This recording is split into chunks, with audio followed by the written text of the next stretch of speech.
우리 좌우에 사랑한다고 축복한다고 많은 은혜 받으시라고 건강하시라고 좀 인사 좀 하시죠. 네, 사랑합니다. 축복합니다. 네, 많은 은혜 받으십시오. 네, 승리하시길 바랍니다. 네, 반갑습니다. 오늘은 예수님께서 낙이 타고 예루살렘에 입성한 종려주일입니다. 왜 종려주일이냐? 종려주일이 뭐냐? 그래서 예수님이 예루살렘에 입성할 때 백성들이 종려나무 가지를 들고 다 흔들었다 그래서 종려주일이다 그렇게 말합니다. 그럼 종려나무가 가지가 대수냐? 종려나무는 이 승리의 상징이에요. 그래서 전 백성들이 호산나 하면서 호산나의 뜻은 우리를 구원하소서. 그러니까 왕이신 예수님이 입성하셨는데 우리를 좀 구원하시고 승리의 왕이 되주십시오. 이제 그런 뜻입니다. 그래서 호산나 하고 막 흔들었던 거예요. 그래서 오늘이 종려주일이고 다음 한 주간은 고난주간, 그리고 다음 돌아오는 금요일은 예수님이 체포되셔서 고난당하시고 십자가에서 못 박혀 운명하신 순환일입니다. 그래서 저는 고난주간을 앞두고 고난에 대한 말씀을 좀 같이 한번 생각해 보고자 합니다. 우리는 일생 살면서 크고 작은 이러한 고난들을 다 경험하며 살게 됩니다. 어쩌면 이러다가 인생이 다 끝나는 거 아닌가 이렇게 생각이 들 수도 있습니다. 그래서 욥기 5장 7절에 인생은 고난을 위하여 났나니 불티가 위로 나른 같다 그렇게 말했습니다.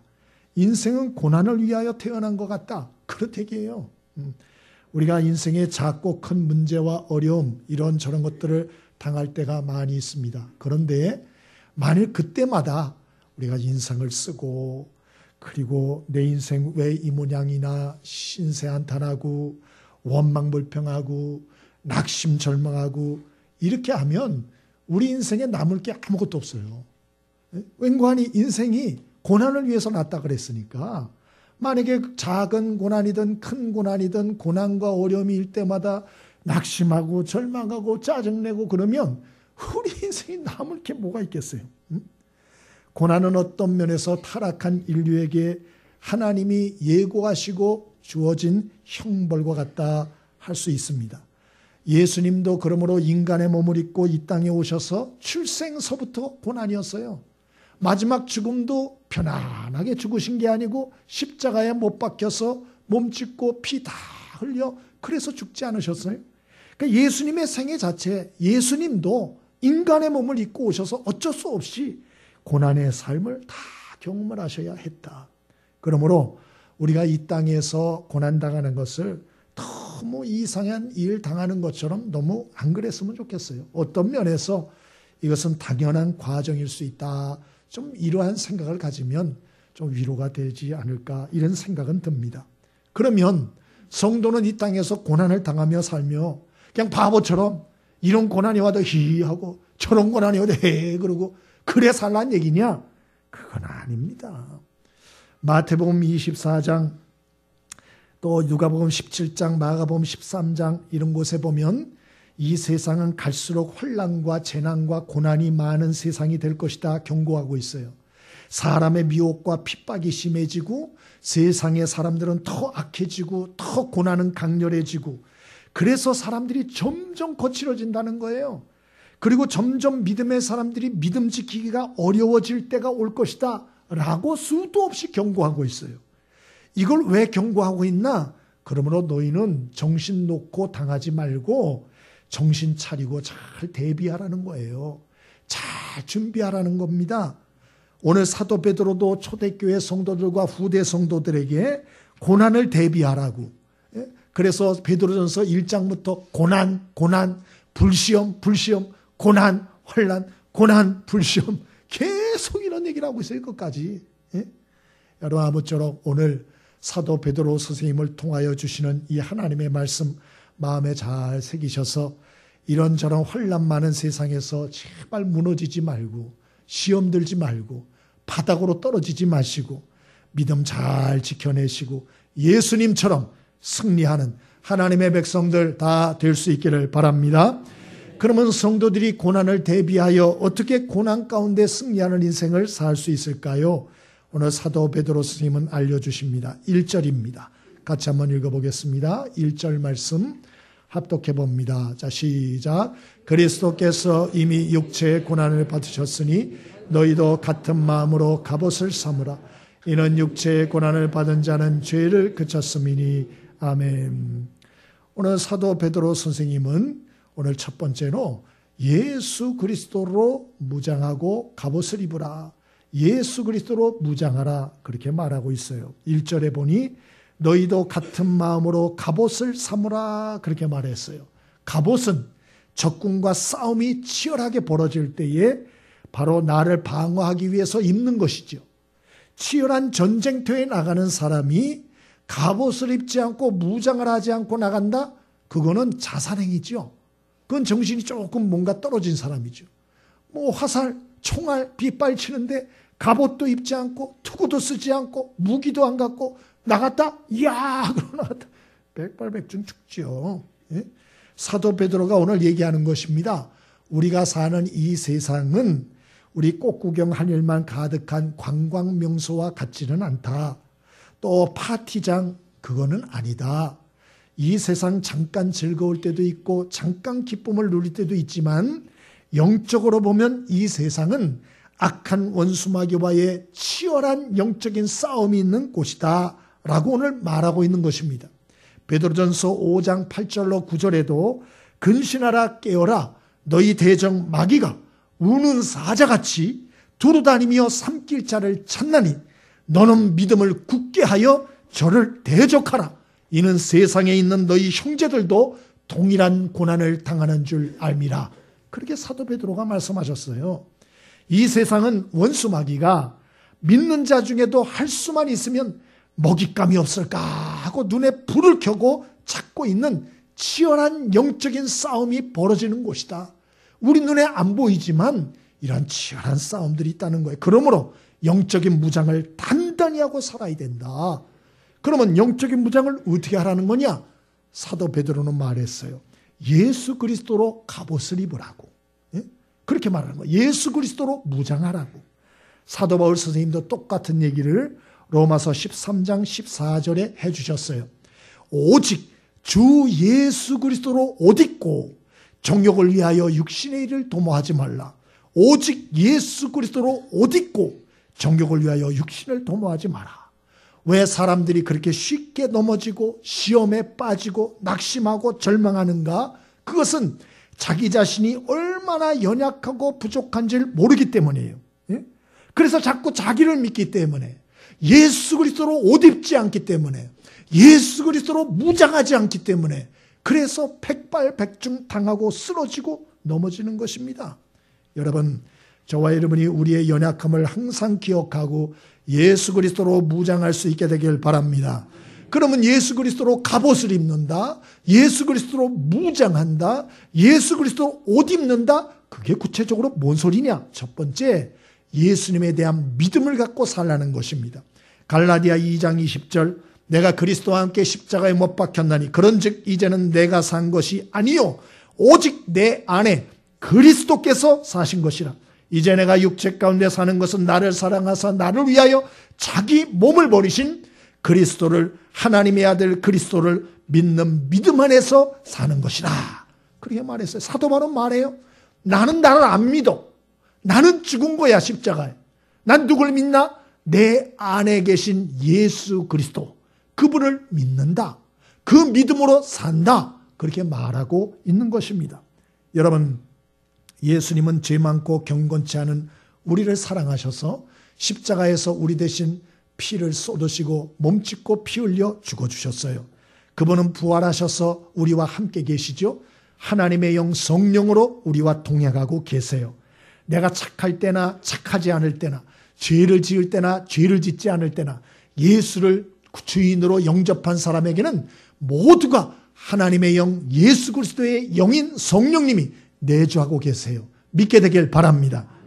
그래서 그 분이 우리 안에 거하시고 그리고 그러한 믿음을 가지고 살 때 우리는 이 예수 그리스도로 무장하고 사는 것이다. 두 번째로 예수 그리스도로 무장한다는 것은 예수님이 성령으로 나와 함께 계시다는 걸 알 뿐만 아니고 매 순간 그 주님을 바라보고 그 주님을 생각하고 그 주님께 내 모든 생각을 아뢰고 여쭙고 그분의 뜻을 묻고 사는 거예요. 이게 바로 주님을 옷 입고 산다는 것입니다. 히브리서 12장 2절 믿음의 주요 또 온전케 하시는 이인 예수를 바라보자. 나를 사랑하셔서 나와 함께 하시고 날 돕기를 원하시는 그 주님을 매 순간 바라보고 생각하고 그분께 내 생각을 아뢰고 그분의 지시를 받고 동행하며 사는 것.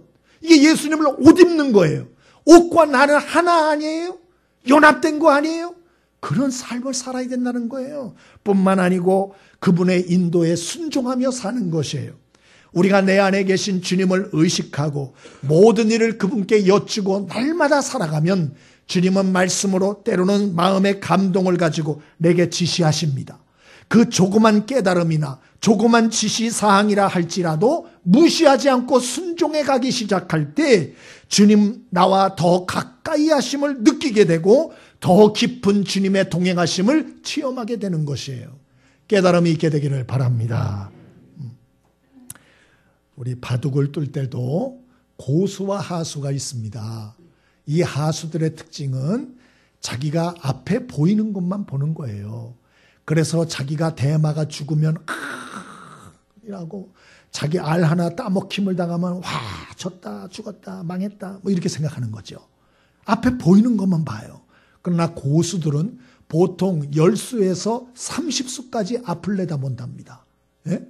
한 수를 딱 뚫 때 우리들은 앞만 보고 막 하지만 고수들은 이걸 뚫으면 앞으로 어떤 수가 전개될까 30수 앞까지를 본다는 거예요.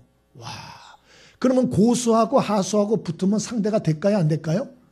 이게 상대가 안 되는 것이죠. 그러면 질문입니다. 여러분은 고수입니까? 하수입니까?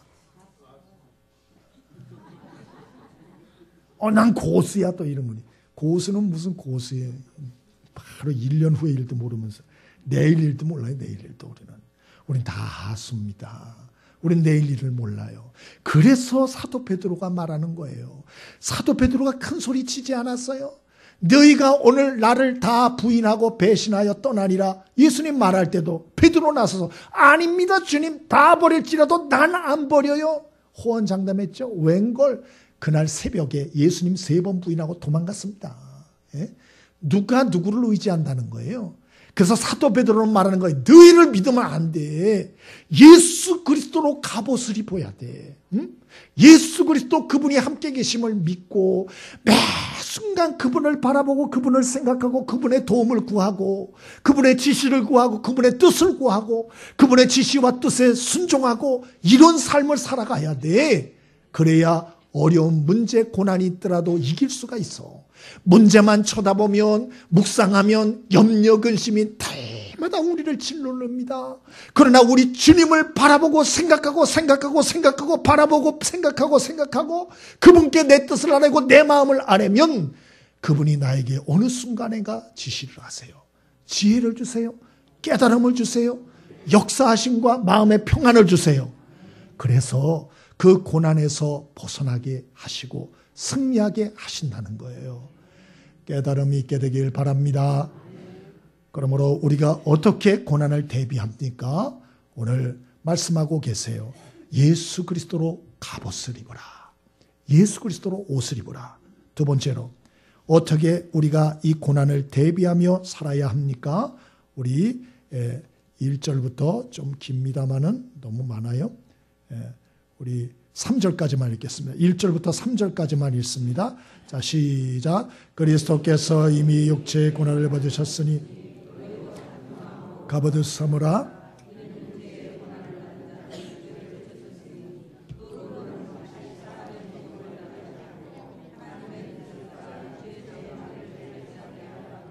너희가 음란과 정욕과 술취함과 방탕과 향락과 무법한 우상 숭배를 하여 이방인의 뜻을 따라 행한 것은 지나간 때로 족하도다. 아멘.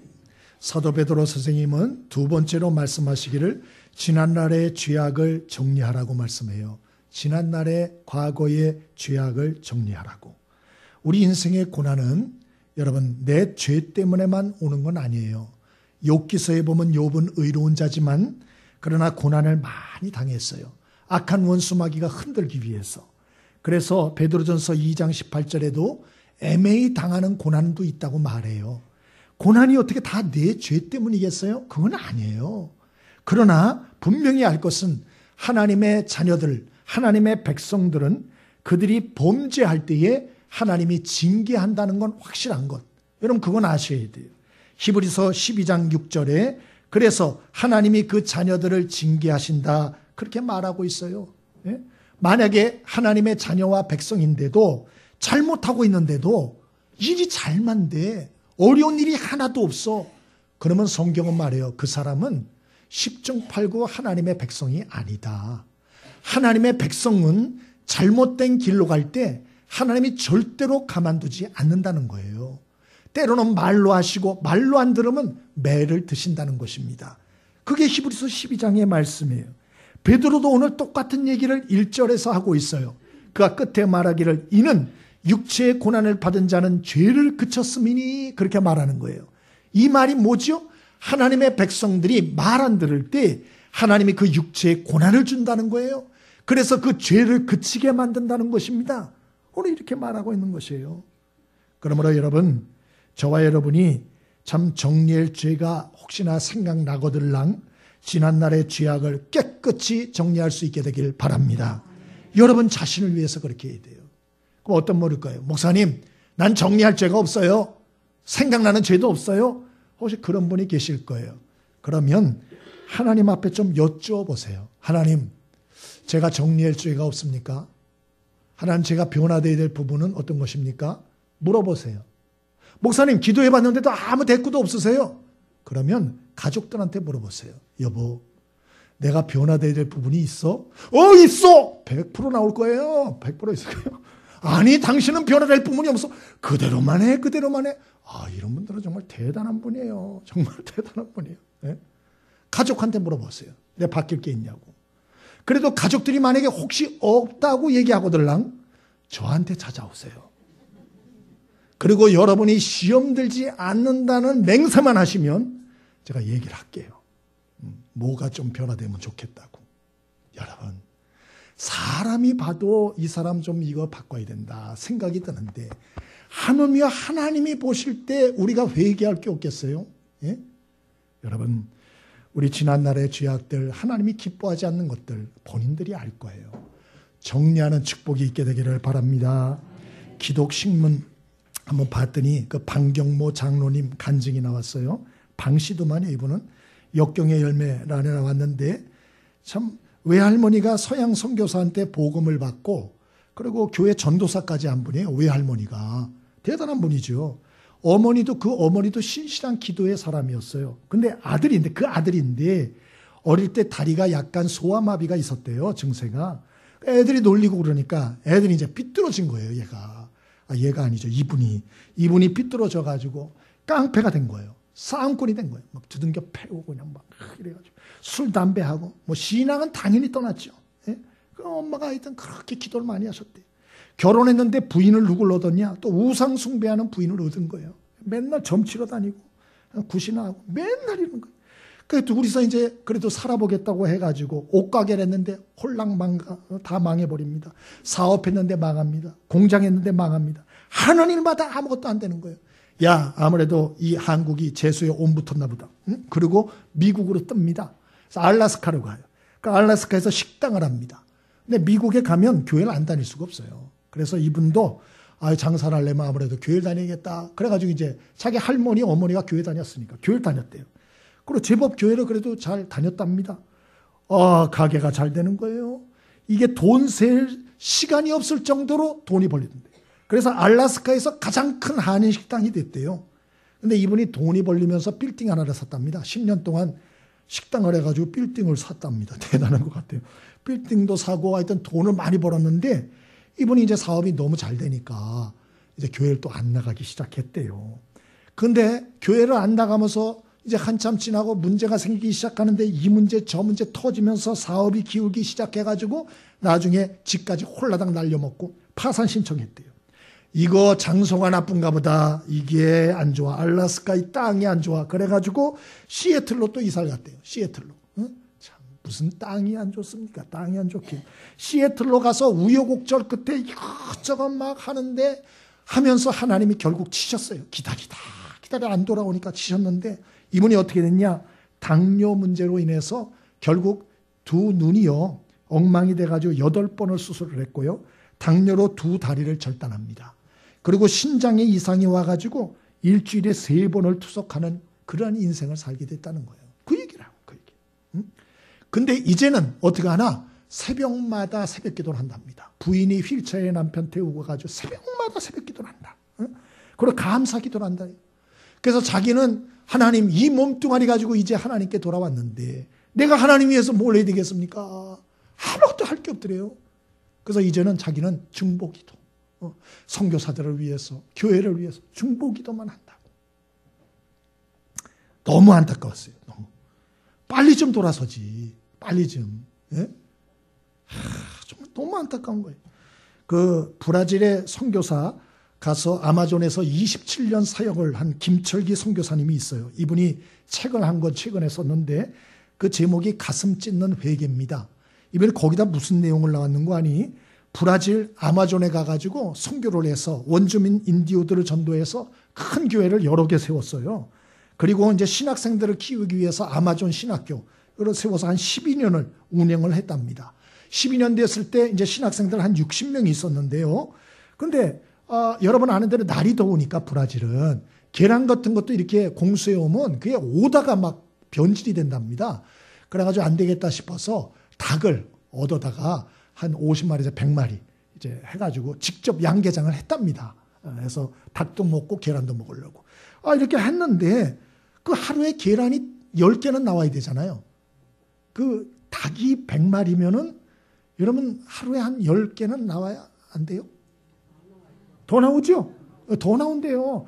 근데 5알도 안 나오더래요. 아주 얘들이 기후가 안 맞는 모양이다 이렇게 생각을 또 어느 날은 보니까 점점 한 마리씩 사라지더래요. 그래서 이게 독수리나 맹수들이 와서 가져가나 이렇게 생각을 했대요. 그래서 어느 날 이제 신학생들하고 저녁에 기도를 해서 이렇게 모여가지고 그 얘기를 했답니다. 여러분 기도 좀 해달라고. 이게 어떻게 계란이 안 나온다고. 그리고 점점 한 마리씩 사라진다고. 막 이렇게 해서 우리 기도 좀 해달라 그랬더니 어떤 한 학생이 심각한 얼굴을 하고 학생들이 다 심각해지더래요. 그래서 왜 그러냐 그랬더니 이제 이실직고를 하더래요. 사실은 선교사님 그게 아니고 너무 배가 고파가지고 저녁 때마다 한 마리씩 가져다가 삶아가지고 저 먹었다고 얘기를 하고 계란도 나오는 거 그거 하나 갖다가 다 홀짝홀짝 우리들이 먹었다고 그러더래요. 너무 화가 나더래요. 뭐 이런 인간들이 다 있나. 그 막 야단을 쳤대요. 그렇게 해가지고 무슨 신학을 하냐. 당연히들이 그냥 하나님 무서운지도 모르고 정직부터 배워야지. 어디 보통 사람도 아니고 신학생들이 목회할 사람들이 그 따위로 하냐고 막 야단을 쳤대요. 그래가지고 기도를 하는데 하나님 자기부터 회개하게 하더래요. 내가 정말 사역 성공한 줄 알았더니 이 신학생들의 마음 하나를 내가 못 고쳤구나. 그러면서 자기가 눈물이 나는데 자기가 회개했대요. 내 탓이라고 내 탓이라고. 응? 내가 여러분들을 이렇게밖에 못 만들었다고 막 울면서 회개를 했대요. 그랬더니 회개 역사가 터진 거예요. 이 신학생들이 선교사님 자기들의 대부와 같은 분이 막 펑펑 울면서 기도를 하니까 이 사람들이 회개가 막 터진 거예요. 회개. 응? 잘못했다고 막 회개가 터지는데 나중에는 어느 정도로 회개가 터지나 이건 뭐 다도둑질은 아무것도 아니에요. 자기 죄를 막 회개를 하는데요. 이 신학생들이 헌금을 훔쳐간 거예요. 예배를 드리는데 헌금을 훔쳐간 놈도 있었어요. 예? 그것뿐만 아니라 동성애를 또 하는 놈도 있었던 거예요. 60명 중에. 그리고 또 강도질한 놈도 있고 간음한 놈도 있고 살인죄 저지른 놈까지 있더래요. 그러니 이 선교사님이 경악을 했대요. 경악을 했대요. 세상에 이럴 수가. 그동안 나는 선교를 잘한 줄 알고 교회도 크게 짓고 신학교도 짓고 이 속 사람은 썩고 썩은 걸 내가 몰랐구나. 그리고 자기가 하나님 앞에 더 회개했대요. 회개. 그리고 그날 밤에 정말 회개의 역사가 일어나는데 놀라운 것은 그렇게 회개를 하고 울고불고 하는데 그날 밤에 성령님이 그들 가운데 불로 떨어지시는 걸 다 체험한 거예요. 60명이 전부 다. 그래가지고 성령불이 떨어지는데 이 사람들이 뒤로 나자빠져가지고 막 입신도 하고 방언도 하고 난리가 난 거예요. 응? 그래서 이 성령의 강력한 역사가 4개월을 지속됐다고 책에 나와요. 4개월을. 그래서 동네 주민들이 구경하러 왔대요. 이 기도회. 그 기도회를 매일 한 거예요. 4개월을. 응? 동네 사람이 뭐야 이러고 와서 구경하고. 선교사님이 그 모습을 보고 두려움이 임한 거예요. 그리고 이 선교사님이 회개를 시작했대요. 가슴 찢는 회개. 내가 교만했구나. 그동안 내가 여러 선교사들, 다른 선교사들 비판하고 게으르다고 정죄하고 막 그리 했는데 교만해지. 너무 하나님이 싫어했구나. 그리고 이 아내 되는 선교사님이 그 폐암으로 일찍 돌아가셨어요. 근데 그것도 회개가 되더래요. 내가 인디오들을 사랑하고 뭐 돌본다 그러는데 내 아내 하나도 돌보지 못해서 폐암으로 죽게 한 나 같은 놈이 무슨 내가 하나님 앞에 얼굴을 들 면목이 있겠나. 이러면서 회개를 했다. 이런 얘기가 쭉 나와요. 그리고 그 책에 보면 자기는 위선자고 사기꾼이다. 하나님은 생사화복의 주권자이시다. 그분을 두려워하고 경외심을 가져야 할 것이다. 이러고 이제 책에 썼어요. 여러분은 하나님에 대한 경외심이 있으세요? 여러분 정말 하나님 두려운 줄 아세요? 여러분 정말 그러면 죄 가지고 장난치지 마시고요. 여러분 과거에 여러 가지 정리하지 못한 죄 단호하게 끊어버릴 수 있게 되길 바랍니다. 하나님은 여러분이 그걸 질질 끌면 하나님이 말하다가 안 되면 여러분 고난의 채찍을 들 수가 있어요. 그때 무서워요. 이 선교사님도 아내를 데려가 버리잖아요. 예? 여러분 우리 항상 겸손하게 경외함을 가지고 하나님 말씀 붙들고 그리고 우리가 과거에 죄들이 있다면 우리가 다 정리하고 살 수 있게 되길 바랍니다. 마지막으로 우리가 이 모든 고난을 대비하는 지혜로운 삶 어떻게 사는 것이냐 6절입니다. 한번 같이 읽어보겠습니다. 6절 함께 읽습니다. 자 시작. 이를 위하여 죽은 자들에게도 복음이 전파되었으니 이는 육체로는 사람으로 심판을 받으나 영으로는 하나님을 따라 살게 하려 함이라. 아멘. 마지막으로는 하나님께 영광 돌리는 삶을 살아야 된다. 오늘 그렇게 말하고 있어요. 사도 베드로는 고난 중에 있는 성도들에게 고난을 회피하지 말고 어떤 고난과 절망 앞에서도 소망을 가져라. 그리고 좀 더 적극적으로 복음을 증거하는 선하고 사랑의 삶을 살려라. 죽은 영혼을 살리는 삶을 살라. 사람들을 하나님께로 인도하는 삶을 살라. 이렇게 당부해요. 왜 그래야 되나? 13절에 예수님이 그러한 삶을 사셨기 때문이다. 또 왜 그렇게 해야 되나? 11절에 하나님이 영광 받으시기 때문이다. 또 왜 그렇게 살아야 되나? 5절에 하나님의 심판의 날이 오고 있기 때문이다. 어차피 고난 많은 세상 살다가 우리가 주님 앞에 갈 터인데 너 뭐 하다 왔냐? 그러면 이런 작고 큰 어려움 때문에 내가 그냥 힘들게 살다가 왔습니다. 그러면 부끄러울 거예요. 고난 중에도 하나님 나라를 위해 사는 사람들이 많이 있습니다. 자기가 힘들고 어려워도 여러분 선하고 아름다운 일을 위하여 그 고난을 짊어지고 사는 사람도 많이 있어요. 여러분 똑같이 우리는 작고 큰 고난 다 당해요. 나만 당한다? 어림없는 소리 하지 마세요. 다 당해요. 예? 그러나 그 고난 가운데 여러분 우리가 더 큰 하나님의 영광을 위한 고난 이러한 삶을 좀 자초하여 우리가 하나님 앞에 남길 선한 일들이 꼭 있게 되기를 바랍니다. 다니엘 김 선교사라고 혹시 아시는 분이 있을지 모르겠어요. 이 다니엘 김 선교사 간증 들었는데요. 77년생이에요. 그러니까 나이가 굉장히 젊잖아요. 근데 아버지는 제1교포, 아주 야쿠자 출신이에요. 그래서 한국에서 이분이 10년, 일본에서 10년, 미국에서 10년 이렇게 이제 살아가고 있는 분입니다. 근데 이분이 간증을 하는데 아주 특이한 경력이 있어요. 그래서 이분이 청소년 집회 강의를 많이 다니시는데 미국에 가가지고 육군사관학교에 입학해서 졸업한 분이에요. 예? 아주 대단한 분이에요. 그 미군 육군사관학교는 미국 그 군인 장교들 키우는 데 아닙니까?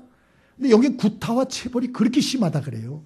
그래서 1학년 입학한 생도수가 630명이었는데 졸업한 게 300명이래요. 그러니까 330명을 탈락시키는 거예요.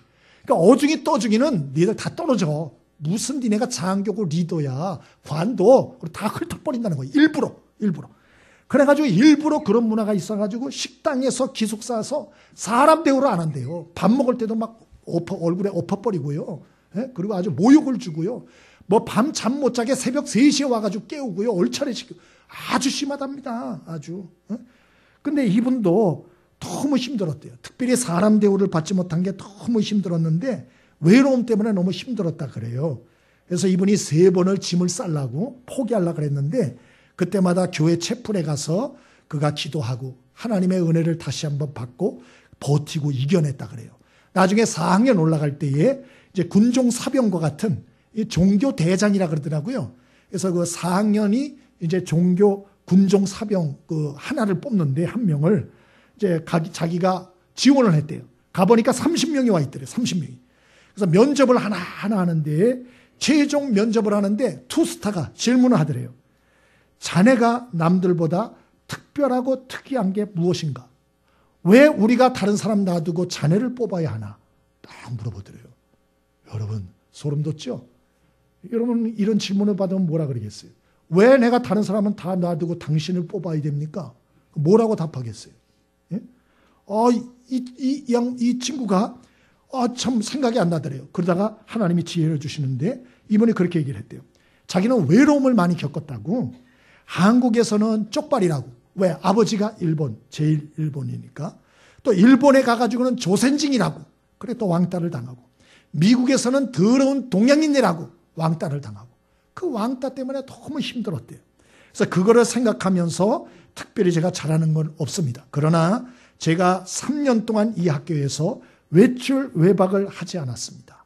저는 금요일 외출 외박 시간에 저는 기숙사에 항상 혼자 있었습니다. 저는 4학년 올라가서도 남들이 금요일 날 외박하여 다 나갈 때 저는 학교를 지킬 것입니다. 그리고 기숙사에 남아있는 학생들을 저는 찾아서 위로할 것입니다. 그것은 제가 받은 상처와 아픔이 있기 때문에 그렇습니다. 투스타가 그 얘기를 딱 듣더니 very good 그러더래요. 뭐 합격이 합격. 그래가지고 정말 지휘관들이 감동을 해서 종교 대장이 된 거예요. 그리고 그 말 그대로 학교에 금요일 날 되면 외박 못하는 외국에서 온 학생들이 많이 있답니다. 태국, 필리핀, 중국, 뭐 홍콩, 뭐 각국에서 온 이 육군사관학교 학생들이 있대요. 그 학생들 자기 마음을 생각하고 다 돌아본답니다. 찾아가서 똑똑해서 있으면 이렇게 보고 얘기를 한대요. 많이 외롭지요? 그러면 그 말 한마디에 확 운대요. 그럼 또 한마디 한대요. 그 마음 저도 알아요. 그러면 더 운대요, 더. 그 마음 안아주고. 괜찮다고. 그러고 이제 앉히고, 그리고 얘기를 같이 나누고, 복음을 전파하고, 이런 식으로 한 거예요. 그래서 이분이 4학년 이 1년 동안에 성경 공부만을 개설했는데, 학생들이 너무 많이 와가지고, 3팀으로 나눠가지고 성경 공부를 했답니다. 예? 대단한 분이에요. 그리고 이제 졸업해서 신학을 하고, 그리고 이분이 청소년 선교센터를 세웠죠. 그 사역을 지금 하고 있어요. 여러분, 고난에 굴하지 않고, 오히려 고난을 극복하고, 이렇게 잘 이겨냈을 때, 이 외로움과 고독과 상처도 하나님이 전도의 도구로 사용하시고 활용하시더라. 이분의 간증이에요, 그 얘기가. 예? 이분의 일생의 목적이 뭐냐? 한 가지. 매일의 삶 속에서 하나님을 경험하고 그 증거를 만들어내는 것이다. 이렇게 말했어요. 멋있지 않아요? 몇 년생이라고요? 77년생. 그러면 지금 몇 살인가요? 네? 43살. 아주 젊더라고요. 여러분은 몇 살이세요? 네? 여러분 내놓을 뭐 간증이 있어요? 뭐 하나님을 체험한 것들이 있습니까? 여러분 오늘 사도 베드로의 말씀을 좀 마음에 새기길 바랍니다. 그 누구나 다 고난을 겪습니다. 태어나는 것 자체가 고난입니다. 죽을 때도 우리는 편안하게 죽지 못할지 몰라요. 그러나 오늘 사도 베드로의 말을 기억을 하세요. 예수 그리스도로 갑옷을 입으라. 지난날의 죄악을 정리해라. 그리고 하나님 앞에 영광 돌릴 거룩한 꿈을 꾸라고. 오늘 그렇게 우리에게 당부하고 있습니다. 여러분, 저와 여러분이 다음 주 한 주간 고난 주간이 될 터인데 여러분 어떻게 보내려고 그러십니까? 바라기는 그냥 보내지 마시고 의미 없이 보내지 마시고 예수 그리스도로 갑옷을 입는 삶을 좀 훈련해 보기를 바랍니다. 한번 훈련해 보세요. 훈련해 보세요. 응? 그리고 과거의 죄를 정리하고 청산하여 새로운 습관을 익히는 한 주간이 되기를 바랍니다. 뿐만 아니고 하나님의 영광을 위하여 살 수 있는, 살고자 하는 좀 꿈을 세우고 도전하는 이런 삶이 좀 훈련이 시작되는 한 주가 되었으면 좋겠어요. 그래서 다음 한 주간 주님과 함께 고난받고, 그리고 주님과 함께 우리의 마음과 삶이 새롭게 부활하고 살아나고 다시 한번 무기력에서 뛰쳐 일어나는 귀한 역사들이 있게 되기를 바랍니다.